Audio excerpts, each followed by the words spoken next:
Where marine life is abundant, feathered friends eat from your hand, and lazy rivers do all the work. My husband and I took a baby moon to Discovery Cove in Orlando, Florida. Let's show you around.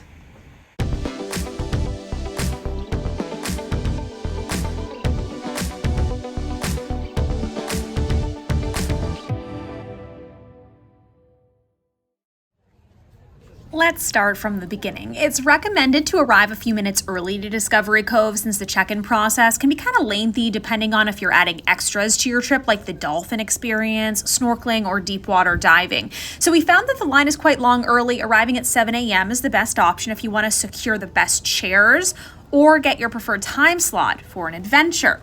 Once you head in though, breakfast is served. You can head inside and get free breakfast, lunch, and snacks. That's the biggest perks for this pregnant lady anyway. So when you walk in, there's a ton of vendors that are already available, although you can't get your chair by the lazy river until the park officially opens. Once that happened, that's exactly where we headed. So you might have heard this is our baby moon, so we wanted to take this day at a slow, relaxing pace. That's why we started on the lazy river. Floating around the perimeter of the park takes about 20 minutes. You grab a floaty or two, and you'll see birds, wildlife, beautiful shading trees, flowers. It's just incredible. And the earlier you go, the better. It's not terribly crowded with other people floating down slowly throughout this path. You even experience waterfalls. Some of them can be pretty intense. We recommend going backwards. We also saw a bunch of caverns as well. That was just a really cool touch. The theming was beautiful. It was fun to go inside and kind of see the backside of water of some of those waterfalls. And also, remember, we're in Florida. It can get really hot and humid. And of course, being in the lazy river cools you down, but being in the shade for a little while is really important. This was my favorite part of the whole day, and we actually floated several times. Look at me, 3 floaties at a time. Are you kidding me? That is awesome.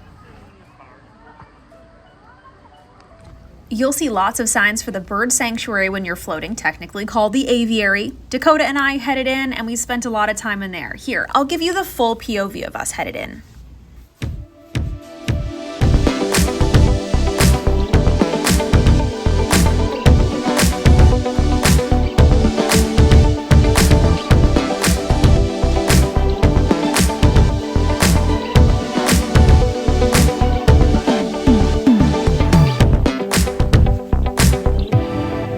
There are dozens of bird species flying free here that you can feed. So the team provides little cups that the birds can eat from and sometimes even land on you to feed. It's really cool. Next to the aviary is the otter sanctuary. They're so cute when they're not sleeping. You can watch them play. And also, fun fact, if you take the lazy river, you can see them under the water. There's a little underwater swimming spot. We then headed over to the flamingo pool. You can get an up-close tour, but we opted just to say hey from the sidelines. They're really close to you and just really cool to see those bright, vibrant pinks that the flamingo has. And then over by the flamingo pool is a snorkeling pool, deep water diving, and more mammals you can see. This was the coolest place to be in my opinion. Unfortunately, since I'm pregnant, I couldn't do some of the activities like the deep water diving, but we could watch from the top, people looking down on the stingrays and the sharks, and you can see people that are really up close and personal. Now here's the deep sea diving. Again, you do encounter a lot of pressure since you are technically going pretty deep and you put that whole suit on with oxygen. But we hear this is one of the coolest things to do here. You get up close and personal with the stingrays, with the sharks. So just remember, this is one of those activities that you have to book when you first come in. So if this is high on your list of doing, make sure that you're arriving early so you can book it. Now, if you don't want to do these activities or you can't, that's okay. You can still observe the giant stingrays and sharks from the planks up above. Now, Discovery Cove is so cool because animals roam free, and we found parrots just hanging out on perches. The staff also do pop-up animal encounters where you can be up close and personal to some anteaters, owls, you name it. This was early in the morning. We got a surprise pop-up this anteater, and we learned all about him and his natural habitat. And later in the afternoon, we were able to see an owl hanging out, a really tiny one. So adorable. So this is just an example of something that you and maybe your kids perhaps the most popular excursion is the dolphin encounter. Since we couldn't do it, we chose to sit on the beach and observe. It was so cool.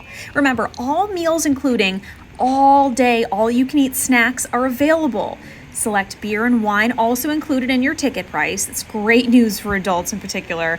We found one bar to chill at for a chunk of the day. I opted for mocktails. It was gorgeous. So the bottom line here, I know there's a lot to do in Orlando when you head there, but if you're looking for a luxurious place, a place to wind down, slow down a bit perhaps, for a really good price, check out Discovery Cove. We loved it. Be sure to like and subscribe for more.